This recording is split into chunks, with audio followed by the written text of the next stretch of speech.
안녕하세요. 관계업교 이조입니다. 이번 시간은 408페이지의 관리처분 계획을 함께 보도록 하겠습니다. 정비사업의 사업 시행 방식은 가장 대표적인 것이 관리처분 계획입니다. 여기 관리처분 계획은 사후 현물 보상 방식으로서 토지와 건물의 가치를 동시에 평가하고 새로 만들어지는 대지 건축물로 보상해주는 방식을 관리처분 계획이라 표현하게 됩니다. 그러면 이 관리처분 계획은 우리가 이렇게 잠깐 이해해 놓습니다.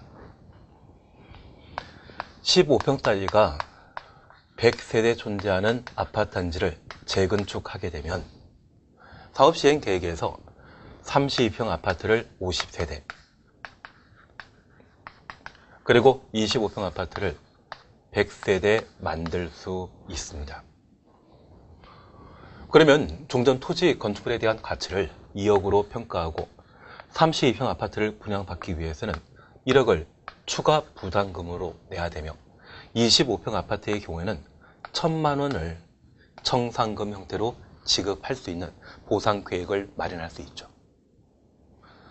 이러한 분양 계획을 조합원에게 알려주게 되면 저 100명의 조합원 중에 새로 만들어지는 아파트를 분양받고자 하는 자와 분양을 포기한 분이 계십니다. 그래서 100세 중에 90명이 분양을 신청하게 되면 저 10세대에 대해서는 관리처분계획 인가받은 이후 종전 토지 건축물 2억 보상해 주는 것이고요. 반면 저 90세대 중에 새로 만들어지는 32평과 25평 아파트에 대한 분양 신청을 접수받게 되는데 그 분양 신청 접수 결과 32평 아파트를 90세대 전부가 분양 신청할 수 있죠. 그런데 원하는 만큼 공급하지 못한다고 하면 그때는 제비뽑기 추첨의 방식으로 분양받을 아파트를 결정하게 됩니다. 그래서 우리 동그란 통에 그래서 교회 다니게 된다고 하면 교회 헌금하는 통이 있지 않습니까? 그러한 통에 30평 아파트 또는 25평 아파트 동호를 각각 적어놓은 탁구공 비슷한 그러한 것들을 집어넣게 됩니다. 그걸 뽑게 되면 A라고 하는 조합원이 32평 아파트로서 101호 101동 301호를 뽑고 B라고 하는 조합원이 25평 아파트로 201동 101호를 뽑게 될 겁니다. 그러면 3년 뒤에 정비사업이 모두 끝나게 되면 A에게는 32평을, B에게는 25평을 보상해주는 계획, 그걸 관리처분 계획이라 표현하게 됩니다. 그런데 이러한 사업시행자와 조합원 사이에 사후 현물 보상에 대한 약속을 했다 할지라도 그 약속 깨질 수 있죠. 그걸 방지할 목적으로 나라가 보장해주게 되는데 이렇게 수립한 관리처분 계획에 대해서는 시군구청장에게 인가받도록 합니다. 시군구청장이 사후 현물 보상을 보장했다고 하면 이것 믿을만하죠. 그래서 기존 건축물, 노후불량 건축물에 주민들이 퇴거를 하게 되면 그 기존 건축물을 철거하고 새로운 아파트 만들고 그 공사가 끝나게 되면 A에게 32평을, B에게 25평 주는 것을 관리처분 계획이라 표현하게 됩니다. 그러면 여기 408페이지의 관리처분 계획과 관련되어 1번 분양 공고를 우리가 볼 수 있습니다. 줄만 쳐놓습니다. 사업시행자는 사업시행 인가고시 있는 날 사업시행 인가 동그라미 놓습니다. 부터 60일 이내 계략적인 부담금 내역과 분양 신청 기간 등을 정하여 토지 등의 소유자에게 통지하고 이를 공고하도록 되어 있습니다. 2번 분양 신청 기간 이렇게 통지한 날부터 30일 이상 60일 이내라고 하고 관리처분계획 수립에 지장 없다고 하면 20일 범위 내 기간 연장할 수 있습니다. 그 분양 신청 기간 중에 분양 신청 받게 되고요. 분양 신청하지 않은 자 409페이지의 2번입니다. 동그라미 기억입니다. 사업시행자는 분양 신청하지 아니하는 자, 분양 신청 기간 종료 이전에 분양 신청을 처리한 자, 인가된 관리처분 계획에 따라 분양 대상자에게에서 제외된 자에 대해서는 관리처분 계획 인가받은 날, 다음날 동그라미 놓습니다. 90일 이내 토지 또는 건축물 등에 대해 현금으로 청산하여야 한다. 그래서 첫 번째 우리가 봐주실 것은 관리처분계획 수립, 관리처분계획 수립과 관련된 절차를 함께 살펴봅니다. 사업시행자가 관리처분계획 수립하고자 한다고 하면 이 관리처분계획은 3년 뒤에 재건축 사업 또는 재개발 사업이 완료되었을 때 조합원에게 보상해주는 보상에 관한 계획이죠. 그 관리처분계획 수립하고자 한다고 하면 조합원에게 추가 부담금을 부담하면서 새 아파트 분양받을 것인지 물어봐야 되죠. 그래서 분양 공고를 하게 됩니다. 현재 분양 공고와 관련되어서는 관리처분계획 수립 인가 직전 단계가 우리 기억나는 게 있습니다. 정비구역이 지정고시되게 되면 사업시행자가 사업시행 인가받고 그 사업시행 인가받은 이후 정비사업을 시행하게 되면 가장 대표적인 사업시행 방식이 관리처분계획이다. 관리처분계획 직전 단계가 바로 사업시행 인가였죠. 그래서 사업시행 인가받은 날부터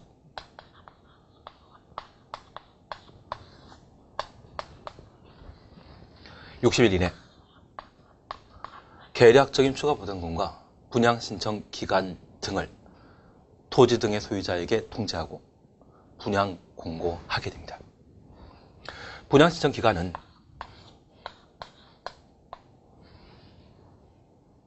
저 통지 있은 날부터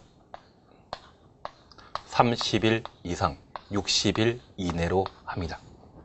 만약 시험에 저 분양 신청 기간을 통지한 날부터 60일 이내로 한다 라고 하면 틀립니다. 30일 이상이라는 말 꼭 들어가야 됩니다. 그리고 관리처분계획 수립에 지장 없다고 하면 20일 범위 내 기간 연장할 수 있고, 저 분양 신청 기간 중에 분양 신청했다면 분양 신청한 분은 사후 현물 보상을 선택한 것이죠. 이분들은 관리처분계획 수립 대상이 되게 됩니다. 분양 신청 안 했다고 하면 추가 부담금 부담서로 분양 신청하지 않았다고 하면 종전 토지 건축물 가치만큼 현금 보상 받아야 되죠.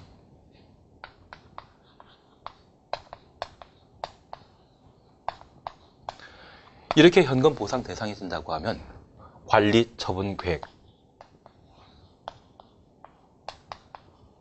인가 고시일 다음 날부터 90일 이내 현금 보상 받도록 되어 있습니다. 그래서 관리처분계획 수립과 관련된 절차에 관한 사항 저렇게 한번 확인해 놓습니다. 그리고 이렇게 관리처분계획을 수립하게 되면 관리처분계획 수립 내용 그리고 관리처분계획 수립 기준에 관한 사항들을 각각 다루게 됩니다. 409페이지에 2번 관리처분계획 찾았습니다. 1번 관리처분계획 수립 및 내용입니다. 사업시행자는 분양신청 기간이 종료된 때 분양신청 현황을 기초로 다음 사항이 포함된 관리처분계획을 수립하고 시군구청장에게 인가받아야 한다. 인가 동원해 놨습니다. 그리고 가로 속에 주거환경관리사업 그리고 주거환경사업의 경우에는 제외한다. 주거환경관리사업의 유일한 사업시행 방식은 사업시행자가 정비기반시설 등을 설치하고 토지 등의 소유자가 스스로 주택을 개량하는 방식으로 그 사업을 시행하게 됩니다. 그러면 이 주거관리사업의 경우는 관리처분계획 수립하는 경우 없죠. 그리고 주거환경사업도 관리처분계획 방식으로 시행하지 않는다고 하면 그때는 관리처분계획 따로 마련할 필요 없는 겁니다. 그래서 이러한 사업 시행을 제외하고 그 밖의 사업 시행에 있어서는 대부분 관리처분계획으로 사업하게 되었을 때 시행자가 관리처분계획 수립하고 시, 군, 구청장에게 인가받도록 되어 있습니다. 그러면 이렇게 관리처분계획 수립하게 되면 그 내용이 무엇인지 함께 살펴보십니다. 첫 번째입니다. 분양 설계. 이 분양 설계는 분양에 대한 계획입니다. 그래서 우리 관리처분계획과 관련되어 분양신청 기간이 종료되게 되면 분양신청 현황 기초로 바로 관리처분계획 수립, 분양 신청한 자만 관리처분계획 대상이죠. 그분들 대상으로 추첨을 해서 특정 통호를 결정하게 됩니다. 그리고 A라고 하는 조합원이 30평 101동 301호 뽑았고 B가 25평 201동 101호 뽑았다고 하면 3년 뒤에 만들어지는 그 아파트를 A와 B에게 각각 제공하면 되죠. 그게 분양과 관련된 미래 계획, 그게 분양 설계가 되는 겁니다. 그리고 2번, 3번 그냥 반호수입니다. 그리고 4번입니다. 분양 대상자별 종전, 토지, 건축에 대한 명세, 사업 시행 인가 오시는 날을 기준으로 한 가격. 그러면 종전, 토지, 건축에 대한 재산 평가는 사업 시행 인가 고지를 기준으로 평가하게 됩니다. 확정된 가격입니다. 반면에 미래에 만들어질 분양 예정인 대지 건축물의 가격은 정비 사업이 모두 끝난 날이 이전 고시 일이거든요. 그 이전 고시 다음 날 정비 사업이 완전히 끝나는데 그 미래 가치에 대해서는 관리 처분계획 수립 당시에는 결정할 수 없죠. 그래서 미래 가치에 대해서는 추산액이라 표현하고 종전 토지 건축물에 대한 가치에 대해서는 사업 시행 인가일을 기준으로 가격을 파악하게 됩니다. 그래서 5번 정비 사업비의 추산액, 앞으로 개발해 나가게 되었을 때 얼마 정도 비용 들 것인지 이 부분에 대해서는 확정된 가격이 아니라 추산액입니다. 덕분에 정비 사업 시행하게 되면 그 정비 사업 시행 기간 동안 한 3번에서 4번 정도 설계 변경과 관련된 가격 조정이 이루어지게 됩니다. 그리고 6번입니다. 분양 대상자의 토지 건축물에 대한 소유권 외 관리 명세. 관리 처분 계획은 개발 계획이다, 보상에 관한 계획이다. 보상에 관한 계획입니다. 그러면 이 관리 처분 계획에 있어서는 정비구역 안에 토지 건축에 대한 소유권에 대해서만 보상하는 것이 아니라 소유권 외에 지상권, 전세권 그런 권리 관계가 설정되었다고 하면 이러한 권리에 대해서도 보상할 필요 있죠. 그래서 관리 처분 계획에는 소유권에 대한 보상만이 아니라 소유권 외 권리 명세도 파악하고 이에 대한 보상 여부를 결정하게 됩니다. 그리고 7번입니다. 세입자별 손실 보상을 위한 권리 명세 평가에 손실 보상 동원해 놓습니다. 잠깐 우리가 구분해 주실 것으로 종전 토지 건축물에 대한 가격 평가는 사업 시행 인가일을 기준으로 한다. 그리고 미래에 조성 예정인, 분양 예정인 토지 건축물에 대해서는 미래 가치로 추산액이란 말을 사용하게 됩니다. 그리고 이러한 권리 관계를 모두 파악하는 것은 소유권에 대한 보상을 목적으로 권리 파악하는 것이죠. 소유권 외 권리 관계에 대해서도 보상 목적으로 관리 처분 계획에 반영하도록 되어 있습니다. 그리고 우리가 중요하게 봐주실 것이 세입자에 대한 손실 보상입니다.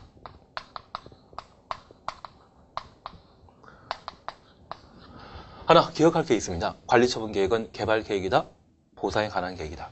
보상에 관한 계획입니다. 그래서 정비구역 안의 세입자에 대해서는 손실 보상을 관리 처분 계획 내용으로 담게 되는데 항상 이와 비교되는 것이 있다면 세입자에 대한 이주 대책이란 말이 시험에 나오게 됩니다. 여기 대책이라고 하는 것은 각종 개발 사업을 시행하게 되었을 때 예상되는 문제에 대한 해결 방법을 대책이라 표현합니다. 그러면 이 이주 대책은 개발 계획, 도정법과 관련되어 우리가 공부하셨던 내용들 중에 정비 계획과 사업 시행 계획이라는 게 있습니다. 이 두 가지 계획은 대표적인 개발 계획이거든요. 그러한 개발 계획에 세입자와 관련된 이주 문제, 그러한 문제를 반영하게 되면 이주 대책에 관한 계획이라 표현하게 되고요. 관리 처분 계획은 개발 계획이 아니라 보상에 관한 계획이기 때문에 뭐라 표현한다? 손실 보상. 그래서 관리 처분 계획 내용으로 세입자에 대한 문제가 나오게 되면 손실 보상에 관한 문제가 들어가야 되지 이주 대책을 관리 처분 계획 내용으로 설명하면 바로 잘못된 겁니다. 7번 기타 사안들을 관리 처분 계획에 반영하도록 되어 있습니다. 그래서 이 관리 처분 계획은 보상에 관한 계획이라는 걸 기억하시고 정비구역 안의 토지, 건축물에 대한 소유권 외 권리 관계에 대한 보상에 관한 문제와 그리고 세입자 임차인에 대한 손실 보상에 관한 문제를 관리 처분 계획 내용에 반영하도록 되어 있습니다. 그래서 제가 이 말 드렸습니다. 관리 처분 계획 인가받을 때까지 정비구역에 쭉 거주하게 되면 세대별 구성 인원수가 4명이라고 하면 1인당 500만 원 정도의 이주 비용 지급되는 것이죠. 그래서 세입자에 대한 손실 보상에 관한 문제, 관리 처분 계획 내용이라는 것 기억해 놓습니다. 그리고 2번 관리처분계획의 기준입니다. 우리가 관리처분계획 내용 함께 보셨으면 저 관리처분계획을 작성하는 기준, 그 기준에 관한 사항을 함께 살펴봅니다. 시행자가 관리처분계획을 수립하게 된다고 하면 어떤 지침이 있을 때 관리처분계획 제대로 작성할 수 있죠. 그래서 1번 그냥 보십니다. 종전토지건축물은 15평 아파트로 기억합니다. 면적 몇 평짜리냐, 이용 상황, 주거용인지 상업용인지. 아파트 단지 내 상가 건물이 있다고 하면 일반 주택보다 가격 높게 평가할 필요 있죠. 환경, 노얄층인지 비노얄층인지. 이러한 것들을 고려하여 대지 또는 건축물 동일하였습니다. 이게 분양 예정인 32평 아파트를 말합니다. 균형 있게 분양 신청자에게 배분하고 합리적으로 이용하도록 한다.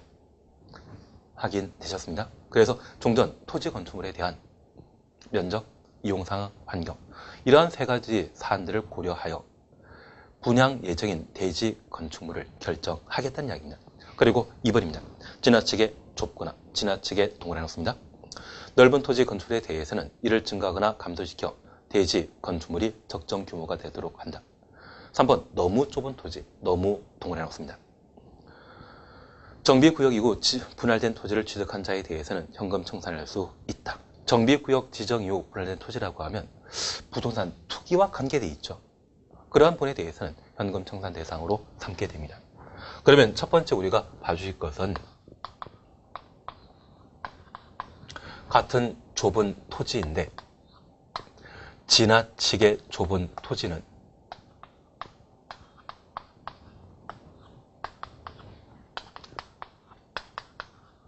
증환지 대상으로 파악하게 되고 너무 좁은 토지인 경우에는 청산 대상으로 분류하고 있습니다. 서울시의 주택제어사업과 관련된 관리처분계획 수립 기준을 보게 되면 대지에 대한 지분이 30제곱미터 이상인 경우에는 새 아파트 분양받을 수 있다 하고 30제곱미터 미만인 경우에는 현금 청산 대상으로 정해놓고 있습니다. 그래서 좁은 토지랄지라도 지나치게 좁은 토지에 대해서는 증환지 대상이고 너무 좁은 토지의 경우에는 30m 미만의 경우는 청산 대상으로 정해놓고 있습니다. 그런데 이 지나치게 그리고 너무 모두 부사인데 저 지나치게 좁은 너무 좁은 차이를 구분할 수 없습니다. 그래서 우리가 기억하실 것은 지나치게란 말을 보게 되면 환지받게 되었을 때 또는 관리처분계획에 따라 새로운 아파트를 공급받게 되었을 때 어느 정도의 면적이 되기 때문에 그 분양받게 되는 면적보다 좀 덧붙여서 분해해준다. 그러한 의미에서 증환지라 표현하고 너무 좁은 토지의 경우는 눈에 보이지 않는 정도로 작은 땅이기 때문에 이때는 청산 대상으로 구분하게 됩니다. 그래서 앞에 지나치게란 말 보게 되면 그때는 증환지 대상, 너무라는 말을 보게 되면 그때는 청산 대상으로 각각 구분해 놓습니다.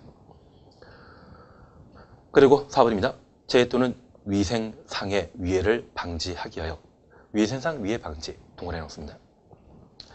토지의 규모를 조정할 특별한 필요가 있는 때는 너무 좁은 토지를 증가시키거나 너무 좁은 동원해 놓습니다.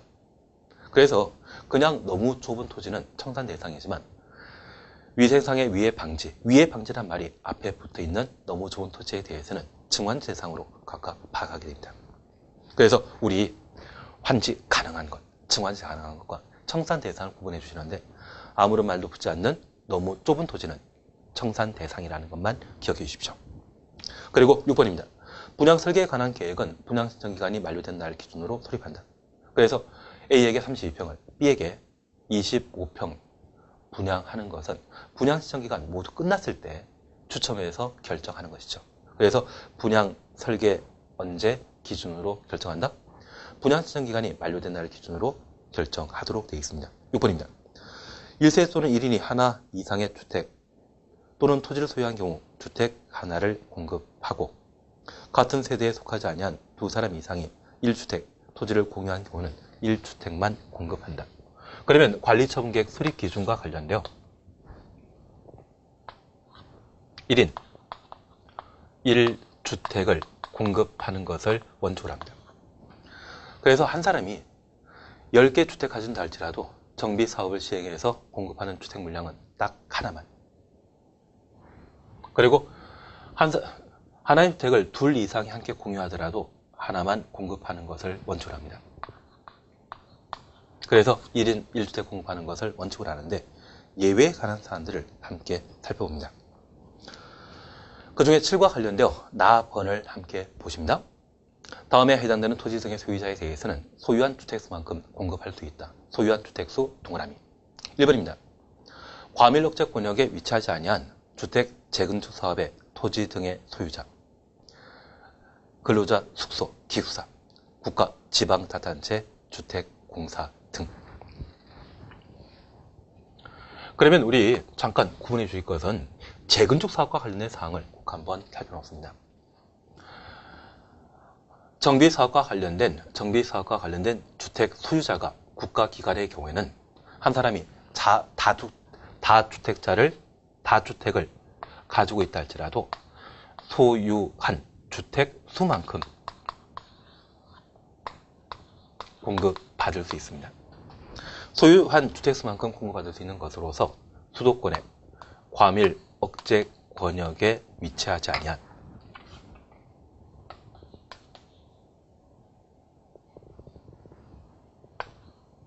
주택 재건축 사업의 경우에는 소유한 주택 수만큼 공급받을 수 있다. 하나 이해하실 것은 이 수도권은 서울, 인천, 경기도를 말하는데 이 수도권에 인구가 집중되게 된다고 하면 지방 경제가 제대로 활성화될 수 없죠. 그래서 수도권에 인구가 집중하는 것을 방지할 목적으로 저 수도권에 대해서는 과밀억제 권역, 성장관리 권역, 자연환경 보전 권역으로 각각 구분하고 있습니다. 그래서 서울, 분당, 일산 등등이라고 하면 과밀억제 권역으로 분류하고 이 과밀억제 권역 안에 주택정수 사업의 경우에는 1인 1주택을 공급하도록 되어 있습니다. 반면 비수도권, 성장관리 권역에 해당되는 그런 곳이라고 하면 그때는 보유한 주택수만큼 공급할 수 있죠. 그래서 대전이나 광주, 부산에 주택정수 사업을 시행하게 되었을 때 아파트 한 채 10개 아파트를 가진 분이 있다고 하면 그분에게는 10개 분양권 제공하겠다는 이야기고요. 과밀억제 권역으로 유명한 서울 같은 경우라면 한 아파트 한 채 10개 아파트를 가진 분에 대해서는 주택 공급 물량 딱 하나라는 얘기입니다. 그래서 과밀억제 권역을 제외한 주택 재건축 사업의 경우는 소유한 주택 수만큼 공급할 수 있다. 재개발 사업, 과밀억제 권역의 주택 재건축 사업이라면 1인 1주택 공급하는 것이죠. 그리고 답안에 대해서는 그냥 지나갑니다. 그리고 나버립니다. 가로 정비 사업의 경우 3주택 이하로 한정하되 다가구택을 소유한 자에 대해서는 종전 토지 건축물의 가격을 분양주택 중에 최소 분양 단위 규모 추산액으로 나눈 값만큼 공급할 수 있다. 그래서 정비사업과 관련되어 그 사업 시행 형태가 가로주택 정비사업의 경우에는 3 이하의 주택을 공급할 수 있습니다. 그래서 한 사람이 가로주택 정비사업에 3채 주택을 가지고 있다고 하면 그때는 3개 공급해 주겠다는 이야기입니다. 그리고 마지막으로 우리가 봐주실 게 있습니다. 마블입니다. 수도권 정비계획법에 따른 과밀억제 권역에서 과밀억제 권역 동그라미 놓습니다. 투기과열지구에 위치하지 아니한 투기과열지구 추천호시고 아니한 동그라미 놓습니다. 주택정수사업의 경우는 3 이하의 주택으로 한정하여 공급할 수 있다. 그러면 우리가 잠깐 이해하실 게 있습니다. 과밀억제 권역 외 주택정수사업의 경우에는 소유한 주택수만큼 공급할 수 있죠. 그리고 과밀억제 권역에는 원칙적으로 1주택만 공급할 수 있는데 저 과밀억제 권역으로서 투기 과열지구가 아닌 경우에는 이곳에 주택정수 사업이 이루어졌을 때 그때 공급받을 수 있는 물량 411페이지 다시 한번 보십니다. 3 이하의 주택을 공급받을 수 있다. 이번 채무 장관계에서 기획재무장관이 되시면서 주택증사업과 관련된 규제를 대폭 완화시켰습니다. 그래서 서울 강남권 일대에 재건축 예상되는 아파트 가격이 많이 올라왔던 적이 있는데 그게 이 이유입니다. 여기 과밀억제 권역이랄지라도 투기과열지구 아닌 곳, 현재 대한민국에 투기과열지구로 지정된 곳 없습니다. 그곳에 이루어지는 주택증사업이라고 하면 저 재건축 사업 하게 되었을 때 최대 몇 개까지, 3개까지 공급받을 수 있습니다. 그래서 한 아파트 단지에 내가 3개 아파트를 가지고 있다고 하면 3개 분양권 받을 수 있다는 이야기거든요. 그래서 이 아파트에 대한 수요 계층을 좀 늘림으로써 부동산 가격을 활성화시키기 위해 마련한 도정법상의 주요 개정 사항이 되게 됩니다. 그래서 우리가 기억하실 것은 주택 재발 사업이 이루어지게 되면 1인 1주택, 한 사람이 아무리 많은 주택을 가진다 할지라도 주택 하나만 공급하게 됩니다. 반면에 과밀억제 권역 아니라고 하면 소유한 주택수만큼 공급받을 수 있고, 저 과밀억제 권역에 투기과열지구라면 1주택이지만 과밀억제 권역에 투기과열지구 아닌 곳에 주택 재건축 사업이 이루어지게 되면 최대 3주택까지 공급할 수 있다. 그래서 이러한 내용들을 토대로 관리처분 계획을 수립하게 됩니다. 시행자 이렇게 관리처분 계획을 수립하고 시, 군, 구청장에게 인가받게 되면 사후 현물 보상이 완료된 것으로 파악하게 됩니다. 그러면 이 사후 현물 보상과 관련된 관리처분 계획 인가 효과를 함께 살펴봅니다. 그래서 411페이지의 동그라미 2번에는 관리처분 계획 인가 있습니다. 한 장 넘기십니다. 412페이지에 관리처분 계획 인가 효과입니다. 1번 사용수익 금지, 줄만 적었습니다. 관리처분 계획의 인가 고시 있는 때 종전 토지 건축물의 소유자 등은 이전 고시 있는 날까지 이전 고시 있는 날 동그라미 넣습니다. 종전 토지 건축물 사용 수익할 수 없다. 그리고 3번 건축물 철거입니다. 사업 시행자는 관리처분 계획 인가 받은 후 기존 건축물을 철거하여야 한다. 관리처분 계획 인가 후 철거 확인해 놓습니다. 그러면 우리가 관리처분 계획에 관한 사안들을 함께 보고 있습니다. 관리처분 계획 인가 효과와 관련되어 관리처분 계획을 수립한 때는 사후 현물 보상 완료된 거 아니죠. 인가 받았을 때 사후 현물 보상이 완료된 겁니다. 그래서 현재 살고 있는 15평 아파트 대신해서 32평 아파트를 3년 뒤에 분양받게 되는데, 이건 기존 건물 철거해야만 새 아파트 만들 수 있죠. 그래서 기존 건축물 철거는 언제 이루어진다? 관리처분 계획 인가 이후에 철거할 수 있습니다. 그래서 기존 건물의 철거 시기, 관리처분 계획 인가 이후라는 것 기억해 놓습니다. 그런데 이렇게 철거하고자 한다고 하면 저 기존 건축물에 사람이 살고 있어서는 안 되죠.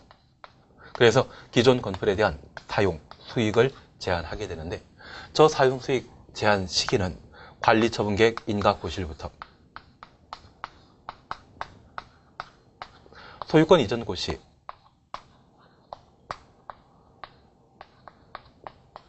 하는 날까지 사용 수익 제한할 수 있습니다. 그러면 우리가 기억하실 것은 저 사용 수익 제한과 관련되어 재산권 행사 방법에 있어서 사용 수익 처분은 제한 대상 아니죠. 그래서 우리 주변에 재건축 사업이 이루어지는 아파트 단지 같은 경우는 그 재건축 사업이 끝나고 새로 분양받을 아파트를 거래하지 않습니까? 그 거래 가능한 것 관리처분 계획 인가 이후 이전 고실까지 사용 수익만, 공사 현장에 출입하는 것만 제한할 뿐 처분 행위에 대해서는 제한이 안 되기 때문에 원칙적으로 재건축 재발 사업과 관련된 분양권에 대해서는 자유롭게 거래하게 됩니다. 그래서 이 사용 수익 제한, 처분까지 제한한다고 하면 드립니다. 그리고 제한 시기는 관리처분 계획 인가 고실부터 언제? 이전 고실까지 사용 수익할 수 없다. 그래서 관리처분 계획 인가 효과 저렇게 살펴놓습니다. 그리고 415페이지에 공사 완료에 따른 조치 볼 수 있습니다. 1. 준공 인가 찰 수 있죠. 그리고 416페이지 봐놓습니다. 양건 1번 이전 고시 찾으셨죠. 동그라미 1번입니다. 사업 시행자는 공사 완료 고시 있는 때 지체 없이 대지 확정 증량하고 대지 분할 절차 거쳐 관리처분 계획에 정한 사항을 분양받을 자에게 통지하고 대지, 건축물의 소유권을 이전하여야 한다. 소유권 이전, 동그라미 씁니다. 그러면 관리처분 계획 방식으로 정비사업을 시행하고 그 공사가 완료되게 되면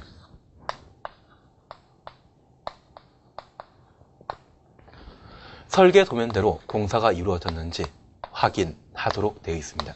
그래서 사업 시행자는 시군구청장에게 준공인가를 신청하게 되는데 시군구청장은 설계 도면대로 공사가 이루어졌는지 확인하는 준공검사에 관한 절차를 거치게 됩니다. 그리고 준공검사 결과 합격했다고 하면 시군구청장은 준공인가를 하게 되는데 저 준공인가 이후 시군구청장은 정비사업이 제대로 끝났다. 공사 완료 고시를 하게 됩니다. 그러면 정비구역 안에 정비사업의 목적물은 노후 불량 건축물 외 정비 기반 시설도 있었죠. 도로, 주차장. 새로 만들어졌다고 하면 건물 건축할 수 있는 땅, 대지는 감소되었을 겁니다. 그래서 이 대지에 대한 확정 측량을 하게 됩니다. 그리고 조합원에게 분양받을 땅을 분할하게 되고 이사갈 집을 통지하게 되는데 우리 잠깐 이렇게 이해하십니다. 이곳이 정비구역이었을 때 A라고 한 토지 등의 소유자가 이곳에 100평 정도의 땅에 거주하며 살고 있었습니다. 정비사업이 완료되게 되면 똑같은 위치에 똑같은 면적에 A가 계속 살 수 있다? 거의 불가능하죠. 그러면 저 A가 종전 토지 건축물에 대한 보상 차원에서 받게 되는 땅이 있다고 하면 그 위치 어디인지 알려주고 그쪽으로 이사가라 알려줘야 되죠. 그래서 통지를 하게 됩니다. 가끔 자제분이 군 입대했는데 첫 휴가 나오기 전에 이사해서 자제분에게 이사하는 집 못 알려주는 경우 있죠. 그렇게 휴가는 자제분이 가끔 친구 식사에서 며칠 잠자다가 부대 복귀하는 경우도 있지 않습니까? 이사갈 집에 대해서는 꼭 알려줘야 되죠. 그래서 분할하게 되면 통지하게 되고 저 통지한 이후 소유권 이전하게 됩니다. 그러면 저 소유권 이전과 관련된 의미 무엇인지 우리 동그라미 2번 확인해 놓습니다. 그냥 보십니다. 사업 시행자는 대지 건축물의 소유권을 이전하고자 하는 때 지방자산재 공부에 고시한 후 시군구청장에게 보고해야 된다. 이 경우 이제 추천했습니다. 대지 건축물을 분양받을 자는 고시가 있은 날 다음 날, 이 고시 있은 날 바로 소유권 이전 고시를 말합니다. 그 다음 날 동그라미 대지 건축물에 대한 소유권을 취득한다.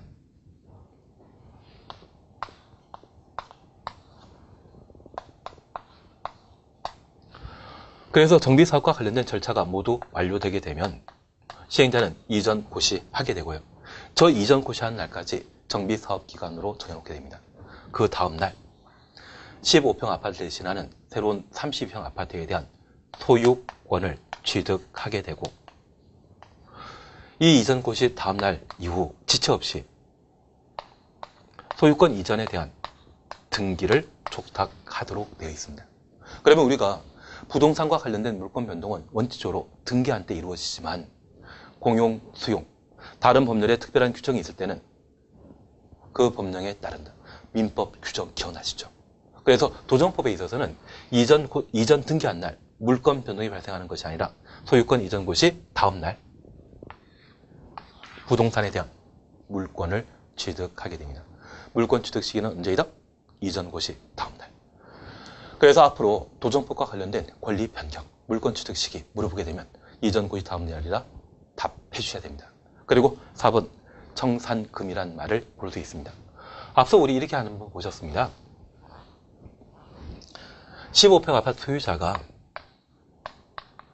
32평 아파트를 분양받게 되면 그때는 1억 원을 추가 부담해야 되고 25평 아파트 받게 된다고 하면 1,000만 원을 시행자에게 돌려받을 수 있다. 그러면 15평 아파트 소유자는 이전 고시 다음날 32평 아파트와 25평 아파트를 취득하게 되는데 만약 32평 아파트를 취득했다고 하면 얘가 2억이라면 얘는 재산 가치가 3억이죠. 1억 원의 부당 이득이 발생하게 됩니다. 그러한 부당 이득에 대해서는 금전적으로 정리할 필요 있죠. 그래서 청산금 시행자에게 내게 되고요. 반면 25평 아파트를 분양받게 된다면 이분은 2억짜리가 이전 구입 다음날 1억 9천이 돼버리는데 1,000만 원 손실 받죠. 그 1,000만 원 손실 피해에 대해서는 시행자에게 돈 돌려받아야 되죠. 그렇게 부당이득과 손실보상 차원에서 청산금이 결정되게 되는데 이러한 청산금의 결정 시기는 언제? 이전 고시일입니까? 다음 날입니까? 저러한 부당이득과 손실은 이전 구입 다음 날 결정되는 것이죠. 그리고 소멸시효 함께 보십니다. 417페이지의 동그라미 2번 청산금 징수 방법과 관련되어 이것입니다. 청산금을 지급받을 권리, 징수할 권리는 이전 구입 다음 날부터 5년간 이를 행사하지 않으면 소멸한다. 그래서 청산금과 관련된 소멸시효 5년이라는 것 확인해 놓습니다. 그리고 5. 저당권의 물상 대위. 그냥 저당권, 물상 대위 인정된다. 그렇게만 기억해 놓습니다. 다음 페이지의 보채 벌칙 거의 시험거리 아니기 때문에 그냥 지나가십니다. 뭐 이런 거 나오면 틀려주는 것도 예일 것 같습니다. 그래서 도정법에 관한 문제 이렇게 마무리하시고 다음 시간에는 도시재정 촉진을 위한 특별법을 보게 됩니다. 다만 우리가 이것 하나는 다시 한번 살펴보겠습니다. 도정법이 우리 시험에는 달랑 두 문제 출제하지만 그 사업 시행 절차와 관련되어 제일 먼저 정비구역이 확정돼야 되고 가로주택 정비사업 예외 있습니다. 주택정비사업은 정비구역 외 구역에 재건축사업 가능하다는 것 기억합니다. 그리고 사업 시행자와 관련되어 조합이 사업 시행하게 되면 추진위원회 만들고 저 추진위원회가 정비구역 안에 토지 등의 소유자의 동의 받아 조합 설립 인가를 받게 됩니다. 그리고 시행자인 조합은 정비사업을 시행하기 위한 사업 시행 계획 인가를 받고 인가 받은 이후 관리 처분 계획 방법으로 정비 사업을 시행했습니다. 그래서 저 순서 절차에 관한 사안들을 한번 점검해 놓는다고 하면 도정법에 관한 사안들이 좀 편안해지게 됩니다. 그래서 정비구역과 관련되어 시도에서 대도시장이 지정하고 추진위원회 가로정비 사업의 경우는 만들지 않으며 과반 동의 받아 추진위원회 만든다. 그리고 조합 설립과 관련된 동의요건 4321 제가 말이죠. 5432 가로주택 정비 사업이었습니다. 사업 시행 인가 효과에 관한 사항으로 임시 수용시설 그리고 매도 청구 지상권 등의 계약 해지 관리 처분 계획은 사후 현물 보상 보상에 관한 계획이다. 그래서 관리 처분 계획 인가받은 이후 기존 건물 철거할 수 있다더라. 그런 내용들을 토대로 정리를 해나가게 되면 이쪽이 좀 편안하게 마무리 지어질 겁니다. 이번 시간 여기까지 우리가 함께 하시고 다음 시간에는 도촉법, 도시정비 촉진을 위한 특별법을 함께 보도록 하겠습니다. 수고하셨습니다.